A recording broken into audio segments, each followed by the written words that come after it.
this video we solved the remote desktop authentication error. On the client PC, when we tried to connect remote desktop, we are getting the authentication error. Auto-solve this.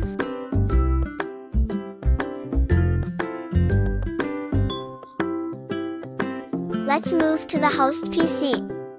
Right-click on my computer icon, choose Properties. Select Remote Settings. Then choose Allow connection from computers running any version of Remote Desktop. Click OK.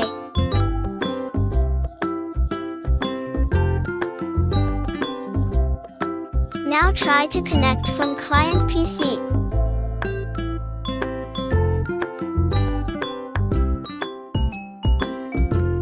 Yes, the issue solved successfully. Please don't forget to like and subscribe. Thank you for watching.